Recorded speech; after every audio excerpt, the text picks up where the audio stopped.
उत्तराखंड के एक छोटे से गांव कनकपुर में एक पुरानी हवेली थी, जिसे लोग काली हवेली कहते थे। गांव के लोग कहते थे कि वहां रात के समय अजीब अजीब आवाजें आती हैं, दरवाजों का खुद ब खुद खुलना, खिड़कियों का जोर से बजना और कभी-कभी किसी के रोने की हल्की सी आवाज। कई सालों से वो हवेली वीरान पड़ी थी।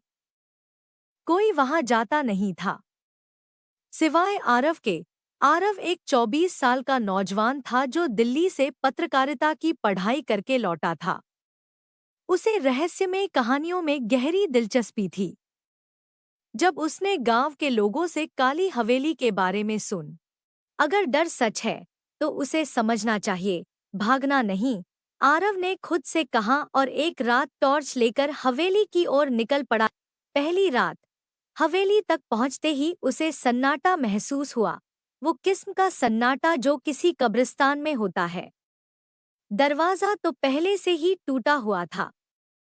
आरव ने अंदर कदम रखा, मकड़ी के जाले, धूल, पुरानी लकड़ी की बदबू और दीवारों पर अजीब अजीब निशान। हर चीज जैसे कोई कहानी कह रही थी। उसने मोबाइल निकाला और फोटो लेने लगा। तभी उसे लगा जैसे पीछे कोई खड़ा हो। पलटा तो कोई नहीं था, लेकिन एक हल्की सी फुसफुसा। आरव का दिल जोर जोर से धड़कने लगा। शायद मेरा वहम है, उसने खुद को समझाया।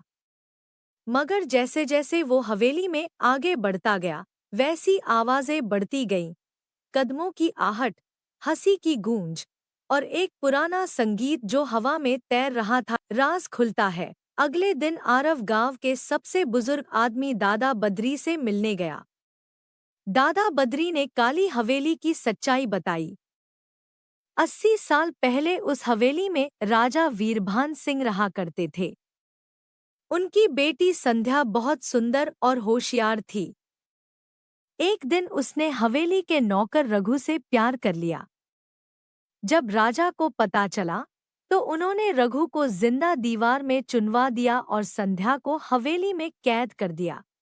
कहते हैं संध्या ने खुद को मार लिया, लेकिन उसकी आत्मा आज भी उस हवेली में भटकती है। आरव स्तब्ध रह गया। अगली रात अब आरव तय कर चुका था, वो उस आत्मा से मिलेगा, सच्चाई जानेगा। रात को फिर वो हवेली पहुंचा। इस बार वो सीधे हवेली के तहखाने में गया, वहां जहां रघु को दफनाया गया था। जैसे ही उसने पुरानी ईंटों को हटाने की कोशिश की, दीवार से खून टपकने लगा। हवा में एक ठंडी लहर दौड़ी और सामने अंधेरे में एक सफेद साया नजर आया। एक लड़की, झुकी हुई, बाल खुले, हाथों में लाल चूड़ियां। रघु नहीं हो, तुम आरव हो, उस आत्मा ने कहा। आरव कांप गया। संध्या हो? हाँ, उसकी आवाज में दर्द था।